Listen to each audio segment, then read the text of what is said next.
shirkii weynaay ama kulankii beesha xawaadle iyo madaxweynaha Hirshabeelle ay maanta ku kulmeen saad ogtihiinba ama ummadda Soomaaliyeed ama beesha caalamka ogeed muddo hal sana iyo bilaa qabiilka xawaadlaha oo dadka Hirshabeelle ka dhaxaysa ama qabiilaadka Hirshabeelle ka dhaxaysa kamid ah tabashay qabeen siyaabo kala duwan loo kala dhigdhigay dood dheer iyo dulqaad fara badan iyo isku tanasulaad fara badan waxa Ilaahay qadaray maalintii saddexaad ee la soo dhaafay madaxweynaha Hirshabeelle in bilowina lagu soo dhaweeyo dadka reer Hirshabeelle gaar ahaan kuwa reer Hiiraan gaar ahaan kuwa bilowina jooga ku soo dhaweeyaan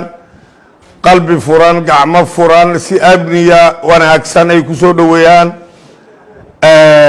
asigana de si sharaf leh ayuu uga mahad celiyay soo dhaweyntii maantana de qabiilkii xawaadlaha oo dadka Hiiraan qabiilaadka Hiiraan dhiga kamid ahay iyo madaxweynuhu waa kulmeen waa wada hadleen dhowr qodob oo hadda inaan hebel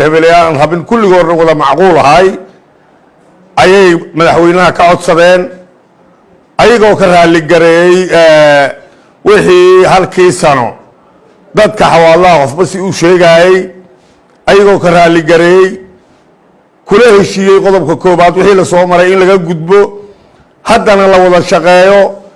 dowladnimada Hirshabeelle oo ka dhaxaysa Hirshabeellana qof walba kaalinteeda ka buuxiso qabiil ahaan waxay u codsadeen wax kasta ee qabiil ahaan u codsadeen in madaxweynaha hor dhigeenna madaxweynaha khayr Allah siiye waa aqbalay waa ballan qaadiyay asigoo qodob kasta munaasabadiisa ku soo aadinaha iyo sida maaragtay oo ku sharci garooba sidaasaa lagu heshiiyey sidaasaa lagu faataxaystay qalbiga la isku furay waa la is cafiyay waa la is aqbalay waa la is iimaansaday guul iyo barwaaqo iyo bashbash iyo Hirshabeelle mida iyo Hirshabeelle horumarkeeda iyo amnigeeda wixii hadda ka dambeeya laga wada shaqay doono dadkay ka dhaxaysaana gacmaha is qabsan doonaan ayaa lagu heshiiyey lagu faataxaystay madaxweynaha iyo qabiilkii xawaadle maanta wada kulmeenna wax kasta ay ka hadleen waa ka heshiiyeen waa mahadsantihiin